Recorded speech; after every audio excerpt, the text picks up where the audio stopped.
नमस्कार।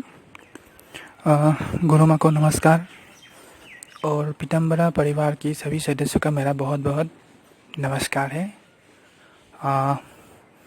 आज मैं आप लोग के सामने मेरा माँ बगलामुखी साधना के दौरान घटित एक अनुभव आप शेयर करना चाहता हूँ।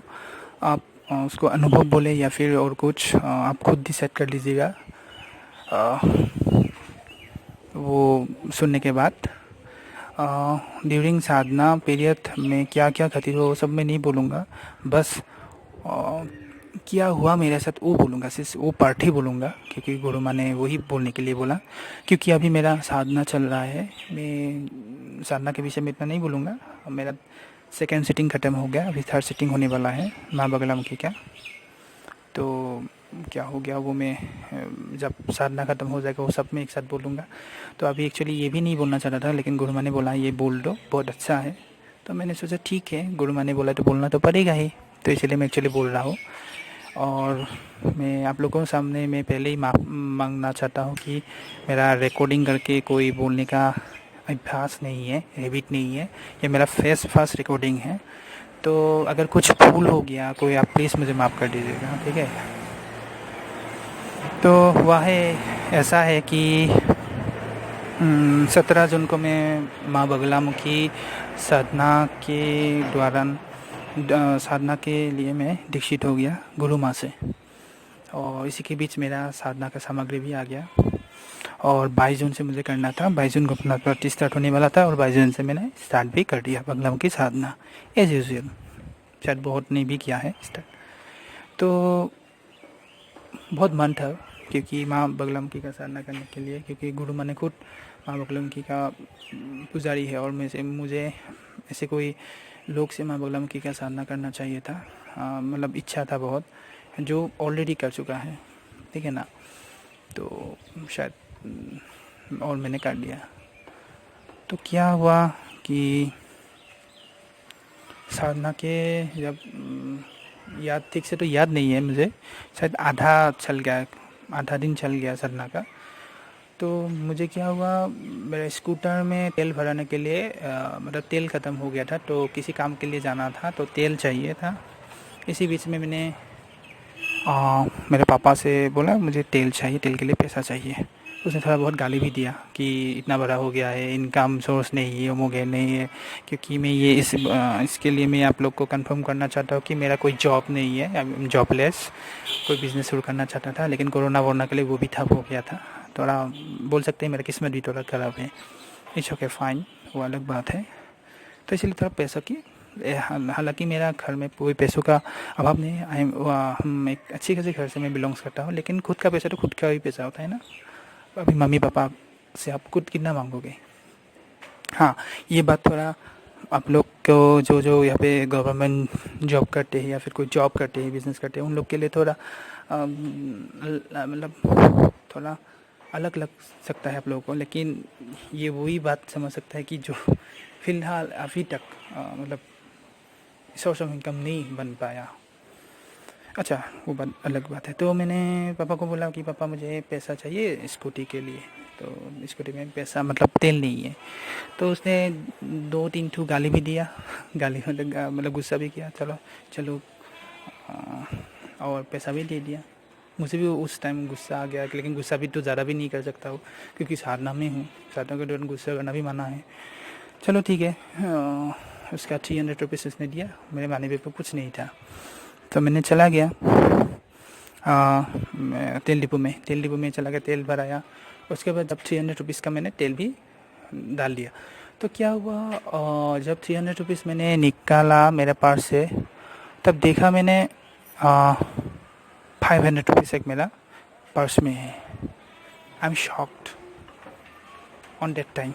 मैं शॉक था, अरे ये 500 रुपये कहाँ से आ गए। तो थोड़ा सोचा, लेकिन वहाँ पे ज़रा सोच भी नहीं सकता। तो भीड़ भाड़ था, भीड़ भाड़ मतलब गाड़ी आता है, तेल भराता है, तो मुझे घर में लौटना पड़ा और गर्मी का दिन भी है। तो मैंने सोचा चलो शायद मेरा पास में कहीं छुपा हुआ था, वो निकल आ गया। चलो ठीक ही है, मेरे लिए अच्छा है। तो भाई तेल भी भरा लिया पापा की पैसा से, और घर में आके वो 500 जो है मैं अलमीरा में रख दिया अपने, ठीक है। तो अम, हाँ, इस बार शायद थर्ड टाइम्स, हाँ थर्ड टाइम्स को मुझे कहीं पे गया था शायद, दान देने के लिए गया था। दान देने के लिए गया था मैं मतलब दान, अभी कैसा दान देने के लिए गया था, तो मेरा फर्स्ट सिटिंग ख़त्म हो गया था। तो गुरु माँ ने बोला है आपको हवन करना पड़ेगा। तो मैंने बोला मैं हवन नहीं कर सकता गुरु माँ, कोई मतलब दूसरा ऑप्शन दीजिए। तो मैंने इसको गुरु माँ को पूछा, क्या गुरु माँ मेरे पास अनाथ आश्रम है, उसको वहाँ पे दान देने से होगा क्या, मैं चावल दाल ये सब दे दूंगा। तो बोला हाँ होगा, ये तो ज़्यादा अच्छा है। तो मैंने बोला ठीक है गुरु माँ, ये तो मेरे लिए बहुत ईजी है, किसी को मालूम भी नहीं होगा। तो मैंने क्या किया, मैं एक दोस्त के दुकान में गया था, क्योंकि मेरे पास कितना पैसा था, हाँ पास में मैंने बोला ना 120 150 रुपये इतना था। तो मैंने सोचा हाँ इसी से मिला कर दे दूँगा, क्योंकि मैंने वो जो पहला वाला 500 और 500 जो था वो मैं अलमीरा में रख दिया था, ठीक है ना। तो ये किया क्या, मैं जब दुकान में मतलब वो चावल घी और दाल ये सब खरीद लिया अनशन देने के लिए। तो जब पैसा देने वाला था, मैंने देखा कितना पैसा है। तो देखा कि वो जो मेरा पैसा, पहला जो पैसा था 120 150 में एग्जैक्टली याद नहीं है वो कितना था, तो उसके साथ फिर से 500 था रुपीज़। इस बार मैं पूरा एकदम मतलब शॉक हो गया एकदम, मतलब थोड़ा अजीब टाइप लग रहा था मुझे। मैं किसी को बोल नहीं सकता हूँ, मेरा मेरे अच्छा भी लग रहा था, मतलब क्या बोलूँ मैं, मिक्स रिएक्शन था, मिक्स रिएक्शन हो रहा था। तो मैंने सोचा नहीं, मुझे अगर सच में ऐसे मिल, मेरे मन में एक ख्याल आया कि हाँ मैं सच में अगर ऐसे हो रहा है तो मुझे इससे थोड़ा बहुत खुद को रख के बाकी सब दान करना चाहिए। दान मतलब अभी तो दान ही शायद मुझे दान आज करना, मतलब आज दान करना था, इसीलिए शायद मुझे पैसा दिया, जो भी हो भगवान ने दिया है, जो भी नहीं दिया। तो मैंने क्या किया, थोड़ा बहुत ज़्यादा वो उससे ज़रा मतलब चावल वावल ज़्यादा खरीद कर मैंने दान दे दिया, ठीक है। तो घर में आके वही बात मैं सोच रहा था सारा दिन सारा रात को, अरे यार ये सब मेरे साथ क्या हो गया, कौन मुझे पैसा दे रहा है। तो इस बार क्या किया मैंने, फिर से मेरे पर्स को क्या एकदम एम्प्टी कर दिया। एम्प्टी मतलब सेकेंड टाइम जब मैंने मतलब फर्स्ट टाइम जब मैंने एम्प्टी किया था तब मैंने क्या किया, अनवांटेड जो कागज़ था वो सब खाली कर दिया। इस बार क्या किया मैंने, पैसा ही खाली कर दिया। पैसा जो 100 200 जो रुपये था ना, मतलब जो 120 जो मतलब पैसा था कुछ सब उसको रख दिया। तो इस बार मुझे मालूम होगा, इस बार कौन पैसा देता है मैं ये देखूँगा, पूरा कंफर्म हो जाऊँगा, ठीक है ना। क्योंकि मेरे साथ थर्ड टाइम्स हो गया ये, 500 थर्ड टाइम्स हो गया। इसी के बीच में मेरा सेकंड टाइम साधना शुरू हो गया, सेकंड सिटिंग साधना शुरू हो गया। होते होते मैंने क्या किया, सब साधना करके रात को 2-3 घंटा 2-3 घंटा लगता है मेरा साधना में। तब उठ के मैं पास को देखता हूँ, एम्प्टी, कुछ नहीं होता है वहाँ पे। सेकेंड दिन भी देखा है, कुछ नहीं होता है। थर्ड टाइम्स भी देखा है, कुछ नहीं होता है। मैंने बोला शायद ये मेरा ही पैसा था, किसी कैसे आ गया से नीचे छुपा हुआ था। लेकिन मन में एक ख्याल भी था, अरे यार ऐसे कैसे हो सकता है, मैंने तो बहुत पहले भी बहुत चेक किया था, शायद मैंने अभी थोड़ा ज़्यादा मतलब सीरियसली ले लिया, इसीलिए शायद पैसा नहीं दे रहा। अच्छा ठीक है, मैंने ये सोच लिया तब कि नहीं, अगर देगा तो फिर से देगा, ठीक है, मैं नॉर्मल रिएक्शन नहीं करूँगा। लेकिन हाँ मैं एक बात इस बीच बोलना चाहता हूँ, मेरे मन में ना कोई लोभ नहीं था, किंतु हाँ और पैसा दो या फिर पैसा चाहिए, मैं बस ये कन्फर्म होना चाहता था कि कोई मुझे पैसा दे रहा है ये, या फिर वो मेरा ही पैसा था, वो मैं कंफर्म होना चाहता था, ठीक है ना। तो इसी वजह से मेरा सेकंड सिटिंग भी ख़त्म हो गया। सेकंड सिटिंग ख़त्म होने के बाद में मुझे दान देना था। तो दान देने के लिए मैंने क्या किया, वो जो पहले का भी पैसा मिला था ना वो जमा करके दिया था, उसी से मैंने दान भी दे दिया, ठीक है ना। मन में था अरे यार वो पैसा खर्चा करूँ या फिर ना करूँ, फिर भी दे दिया, ठीक है ना। उसी से मैंने अनाथ आश्रम में दे दिया, चावल दाल घी। नहीं, इस बार अनाथ आश्रम में नहीं दिया, इस बार मैंने वो किया, मतलब रास्ता के किनारे जो भिखारी था वो हमें दे दिया, ठीक है ना। चावल दिया, दाल दिया, ये सब दे दिया, पैसा नहीं दिया, मैं चावल दाल दे दिया। तो आया आके रात को, मेरा एक कुत्ता है, उसको मतलब रात को जब खाना खिला के मैं ग्रिल में ताला मारता हूँ ना, ग्रिल को लॉक करता हूँ। तो वो लॉक करके मैं जब भीतर जाने वाला था उस दिन रात, हाँ जिस दिन ये बात मतलब जिस दिन मैंने दान वान दे दिया उस दिन तो ऐसे ऐसे करते करते मेरा हाँ, एक दिन वो फास्ट था वो, ठीक है ना, वो फर्स्ट था। सेकेंड टाइम्स क्या हुआ, मैं एक दिन इलेक्ट्रिसिटी बिल देने के लिए गया था, तो शायद 2200 रुपये हो गया था इलेक्ट्रिसिटी बिल। तो उस पापा ने मुझे 2500 दिया, तो उसका मुझे लौटाना था 300, ठीक है ना। और एक बात हाँ, 300 लौटाना था। तो मैंने जब गया था लौटा दिया, इलेक्ट्रिसिटी ऑफिस में गया, जब पैसा निकाला घर में आ गया, सॉरी बिल ले दिया, घर में आ गया। घर में आके जब 300 लौटाने वाला था, देखा फिर 500 रुपीज़ एक्स्ट्रा था। और मैं तब थोड़ा शॉक्ड हो गया, अरे ये बात नहीं निकला, अरे यार उस दिन भी 500 मिला, आज भी 500 हो गया, ये कहाँ से आ रहा है? पापा तो नहीं दिया, क्योंकि पापा के पैसा से बार बार मैं गिन के ले गया इलेक्ट्रिसिटी बिल, ये कहाँ से आ गया?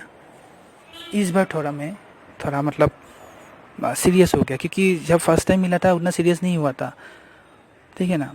तो मैंने सोचा था मतलब पॉकेट में से ही शायद निकला है, तो इस बार मैं थोड़ा सीरियस निकला। शायद मैं सोच रहा था, मन में अजीब अजीब टाइप का हो रहा था, शायद मैं साधना कर रहा हूँ और शायद कोई मुझे पैसा दे रहा है, ये सब मतलब भाव आ रहा था मुंह में, ऑटोमेटिकली आ रहा था। और थोड़ा मतलब एंटरटेनमेंट टाइप का हो रहा था ब्रेन में, होता ही ना थोड़ा थोड़ा। आपको कैसा लगे ऐसे एक्साइटमेंट में, जब कोई ऐसा ऐसा पैसा फोकट में मिल रहा है? तब क्या हुआ, तो मैंने शक हुआ कि शायद मैं जो अलमीरा में जो 500 रुपीज़ था, वही शायद मैं गलती से पास में रख दिया था। तो मैं अलमीरा में दौड़ कर गया, अलमीरा में देखा वो 500 वहाँ पे पड़ा हुआ था, ये नहीं करके और 500 आ गया। तो मेरा थोड़ा मतलब बात सीरियस हो गया। तो मैंने क्या किया, हाँ, मैंने क्या थोड़ा मतलब पार्ट्स को अच्छे से चेक किया, चेक वेक करके, मतलब वो नहीं, मतलब मन में एक आ रहा था कि कोई मुझे दे रहा है शायद, ठीक है ना। तो क्योंकि बहुत लोग ये अभी सोच सकता है कि आपका मामी भी दे सकता है, घर पर कोई सदस्य भी दे सकता है, लेकिन नहीं, मेरा कोई सदस्य ऐसा नहीं जो मुझे ऐसे पैसा ऑफर देगा, या फिर बिना बोल के मेरा पर्स में दे जाएगा। बचपन से अब इतना बड़ा हुआ, अभी तक किसी का कभी भी ऐसा मतलब नहीं हुआ और नहीं होगा। मैं सबका नेचर अलग अलग होता है ना, तो घर का हर पर्सन का नेचर आपको भी मालूम होगा कौन कैसा होगा। तो मुझे पक्का था कोई मुझे नहीं देता है। एक्चुअली ये सवाल मुझे गुरु माँ ने पूछा था कि आपका माँ भी दे सकता है, आपके पापा भी दे सकता है, नहीं दे सकता है, नहीं देगा। वो देगा तो मैं हाथ में देगा, कभी पर्स नहीं छूता है या फिर नहीं देगा, मुझे पता है। तो क्या हुआ कि सेकेंड टाइम जब मिला, थोड़ा मतलब एक्साइटमेंट भी था, थोड़ा मतलब एक मिक्स रिएक्शन था। क्या रिएक्शन करूँ, मतलब कुछ किसी को बोलना भी नहीं, मतलब बोलना भी नहीं। अगर सच में कोई अगर मुझे कोई पैसा आके दे रहा है, तो अगर मैं किसी को बोल दूंगा वो भी चला जाएगा, ये तो नहीं बोल सकता हूँ ना। तब मुझे एक मतलब वीडियो का याद है, मैं यूट्यूब में एक वीडियो देखा था श्रीमली गुरु जी का, तो उसने एक माँ तारा साधना का एक मतलब साधना बोला था कि माँ तारा ऐसा सोना देता जाता है। तो वो बात मेरा माइंड में चलने लगा, शायद उस टाइम सोना दिया था, अभी शायद मुझे पैसा दे रहा है। लेकिन मतलब वो सवाल आ रहा था एक के बाद एक, मुझे क्यों देगा? मैं उतना बड़ा साधक नहीं हूँ, मेरे पास इतनी भी वो नहीं है। तो क्या हुआ, तो मैं को नहीं, मुझे साइंटिफिकली इसको रिसर्च करना पड़ेगा, देखना पड़ेगा। कोई नतीजे में जाने से पहले उसको मतलब उसको इन्वेस्टिगेशन करना पड़ेगा। तो मैंने क्या किया, मैं अपना पार्ट्स को टोटली मतलब कितना पैसा है, कितना क्या है, सब देख लिया। शायद उसमें से 180 रुपये ऐसे निकलेगा, वो भी 10 रुपये, 20 रुपये, 2 रुपये, 20 रुपये ऐसे मिल गया, 50 रुपीज़ ऐसे मिल गया, ठीक है ना। और पैसा नहीं था, और अनवांटेड जो मतलब चीज़ था वो निकाल दिया वहाँ से, जो कागज़ था एटीएम का कागज़ वगैरह जो निकाल लिया, ठीक है। वो निकल के मैं पूरा सेटिस्फाई हो गया। नहीं, अभी अगर मिलेगा तो मुझे मालूम हो जाएगा ये मेरा ही था, मेरा तो हो ही नहीं सकता, और क्योंकि मेरा एक्स्ट्रा पैसा है ही नहीं, वो भी नहीं है, लेकिन इस बार पूरा कंफर्म हो जाएगा, क्योंकि हाँ, तो अगर कोई देगा भी तो मुझे मतलब मालूम हो जाएगा। सेकंड सीटिंग में जब लॉक करके जाने वाला था, मैंने देखा ग्रिल में 500 + 500 मतलब 1000 रुपीज़ है, मतलब किसने रख के किया है। मैं देख के शॉक्ड हो गया, अरे अब यहाँ पे किसने पैसा रखा। तो मेरा माइंड में आ गया ये शायद उसी ने रखा जिसने इतना दिन मेरे पर्स में पैसा रखा हुआ था, ठीक है ना। तो मैंने पैसा उठा लिया, उठा के मैं ये फिर से कंफर्म करना चाहता था कि ये पैसा किसी का है या फिर नहीं है। तो मैंने पापा को पूछा, पापा ने बोला नहीं है उसका पैसा, और होगा भी कैसे, इतना पैसा बाहर में थोड़ी ना रख देगा, 10-20 रुपये का भी बात नहीं है। 1000 rupees is not a small amount. तो और उसी के बीच में हम लोग बहुत बार बाहर में गया, कभी देखा ही नहीं पैसा, सिर्फ मैंने वही टाइम देखा। तो माँ को भी पूछा, माँ ने भी बोला नहीं है। तो मेरा घर में जो काम करने वाला हम लोग का जो बड़ी माँ है, हम उसको बड़ी माँ बोलते हैं, वो भी बोला नहीं है मेरा पैसा। और भाभी को भी पूछा, वो भी बोला नहीं, मतलब सबको पूछा, किसी का भी नहीं है। तब मैंने कंफर्म हो लिया कि कोई मुझे पैसा दे रहा है। और इस इतना दिन 500 दे रहा था, इस बार 1000 दे दिया। तो मेरा थोड़ा खुशी भी था, लेकिन जानने का भी इच्छा है कौन दे रहा है, क्योंकि मुझे दिखाई विखाई नहीं दे रहा, ना कोई सपने में आ रहा है, जैसे कौन मुझे फॉलो कर रहा है। तब मैंने कंफर्म किया नहीं, इस बार मुझे गुरु माँ को बोलना ही है। तो मैंने ये बात ज़्यादा दिन का नहीं हुआ जो 1000 रुपीज़ मिला, आज से शायद 4-5 दिन पहले का बात है। तो मैं जो रिकॉर्डिंग कर रहा हूँ उससे, तो गुरु माँ को बोला। गुरु माँ ने स्टार्टिंग में सोचा था शायद ये सपने में कोई मुझे पैसा दे रहा है। मैंने उसको बोला गुरु माँ को कि नहीं, मुझे कोई सपना में पैसा नहीं दे रहा है, सच में कोई मुझे पैसा दे रहा है। तब गुरु माँ ने बोला कि ऐसा है कि कोई यक्षिणी भी हो सकता है। अभी कौन यक्षिणी ऐसा पैसा दे सकता है, मुझे वो तो मुझे नहीं मालूम, वो तो गुरु माँ ही बोल सकता है। और क्यों देगा, मेरा प्रश्न है गुरु माँ को कि वो मुझे पैसा क्यों देगा, ठीक है ना, क्यों पैसा देगा, कौन दे रहा है पैसा, प्लीज़ गुरु माँ थोड़ा बोलिए। यही मेरा अनुभव। मुझे पता नहीं आप लोगों को कैसा लगेगा, होपफुली विश्वास करेंगे भी नहीं करेंगे मुझे पता, लेकिन ये रियलिटी में मेरे साथ खातिर हो गया, ठीक है ना। क्योंकि मैं खुद मेरे ऊपर विश्वास नहीं कर रहा था कि ये मेरे साथ खातिर हुआ। तो जब मैंने सारा इन्वेस्टिगेशन खुद ही किया, किसी को बोल भी नहीं सकता, वो सब रियलिटी चेक किया, उसके बारे में कंफर्म जब हुआ 4 टाइम, तभी मैंने गुरु माँ को बोला। और गुरु माँ ने बोला किसी को मत बोलना बस। तो एक्चुअली मैंने वॉइस रिकॉर्ड भी नहीं भेजने वाला था, तो गुरु माँ ने बोला है नहीं भेजो, ऐसे ऐसे, तो मैं ठीक है बोलूँगा। तो यही बात है, मेरा एक अनुभव भी आप बोल सकते हैं, या फिर कुछ मुझे पता नहीं, सोचने वाला आप लोग खुद विचार कीजिए कैसा है। लेकिन होपफुली आप लोग को अच्छा ही लगेगा मे बी। और आगे भी अगर कोई ऐसा अनुभव होगा तो मैं ज़रूर आप लोग के साथ शेयर करूँगा। और लेकिन मुझे जानना है कोन है, गुरु माँ ही बोल सकता है, और क्यों दे रहा है ऐसे बोल सकता है। क्योंकि मैं तो माँ बगलामुखी का साधना कर रहा हूँ, मैं कोई अगर यक्षिणी भी है तो, या फिर कोई योगिनी भी है, कोई अप्सरा भी है, मैं उन लोग का तो साधना नहीं कर रहा हूँ ना, और देगा भी क्यों, वही एक बात है। और एक क्वेश्चन है गुरु माँ को कि मैं बगलामुखी साधना कर रहा हूँ ना, मान लीजिए वो कोई यक्षिणी है, ठीक है, मैं मान लेता हूँ यक्षिणी है, तो ये यक्षिणी मेरे पास आ कैसे सकता है, मैं तो माँ बगलामुखी का कवच पढ़ता हूँ ना। अगर कोई महाशक्ति का आराधना करता है, उसके बीच में कोई शक्ति तो पास नहीं आ सकता है ना, वो भी एक बात है गुरु माँ, तो कैसे आ गया, वो भी एक क्वेश्चन है। प्लीज़ मैं जितना क्वेश्चन मतलब प्लीज़ आप बोल दीजिएगा।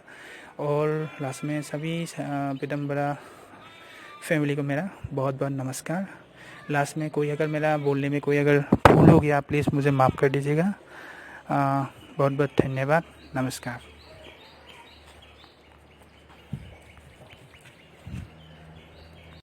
नमस्कार, स्वागत है आपका पीताम्बरा परिवार में। जैसा कि आपने इनका अनुभव सुना कि ये माँ बगलामुखी साधना संपन्न कर रहे हैं, और इनके साथ इस तरह से एक विचित्र घटनाएं घट रही हैं, जिसमें कोई इन्हें कुछ रुपए दे करके चला जाता है, चाहे वो 500 है या 1000 है।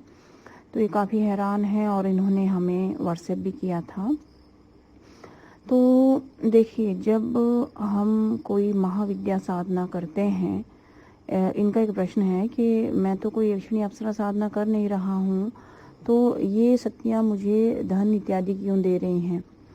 तो देखिए, पहले तो इनके प्रश्न का उत्तर ये है कि ये ज़रूरी नहीं है कि आप जिस महाशक्ति की साधना कर रहे हैं वही शक्ति आपके आसपास आएगी, ऐसा बिल्कुल नहीं है। कई बार हमारे आसपास कुछ सूक्ष्म शक्तियाँ रहती हैं या यक्षिणी शक्तियाँ रहती हैं, और तरह के भी जिन जिन्नात रहते हैं, वो प्रपंच करते हैं। वो हमें हमारे मार्ग से इधर उधर ले जाने का, मतलब अपने पथ से हमें भ्रमित करने का प्रपंच करते हैं। कई बार वो हमारी परीक्षा भी लेते हैं, कई बार मुश्किलों में डाल देते हैं, कई बार हमें डराते हैं, कई बार हमें धन देते हैं, कई बार हमें सोना पड़ा हुआ भी मिल जाता है। कई बार ये देखा गया है कि कई साधनाओं में ये कहा जाता है, जैसे तारा महाविद्या साधना में ये कहा जाता है कि यदि साधक करता है तो उसे 1 किलो सोना डेली मिलता है। तो ऐसा तो नहीं है कि माँ तारा आकर के सोना आपको दे रही है, बट वो आपकी धन के मार्ग खोल देती है। इस बात का कुछ और तरह से मतलब है, जिसे समझना थोड़ा अलग है और हटके है। बड़ा लंबा ये वीडियो हो जाएगा, बट मैं इनके ही प्रश्न का उत्तर देना चाहती हूँ कि हमारे आसपास जो भी यक्षिणी शक्तियाँ हैं, जिन जिन्नात हैं या और कोई शक्तियाँ हैं, जब हम महाविद्या की साधना बड़े अच्छे से करते हैं तो वो हमें भ्रमित करती हैं, लालच में डालती हैं, हमारी परीक्षा भी लेती हैं, और कई बार खुश होकर के हमें अपनी इच्छा से कुछ ना कुछ धनराशि या सोना चांदी इस तरह से चीज़ें वो हमको देती हैं। जब मैंने खुद बगलामुखी साधना संपन्न की थी तो उस समय मेरे साथ भी कुछ ऐसी घटनाएं घटी थी, जहाँ पे यक्षिणी शक्तियाँ खुद आकर के मुझे कहा था कि आपको हम गड़ा हुआ धन देते हैं, आप वहाँ जाइए, वहाँ पे गड़ा हुआ धन है। तो ये सब उनका प्रपंच रहता है। अगर मान लो हम उस धन को ले लेते हैं तो हम भ्रमित हो जाते हैं, और भ्रम के कारण हम अपना जो पथ है उसे हट जाते हैं।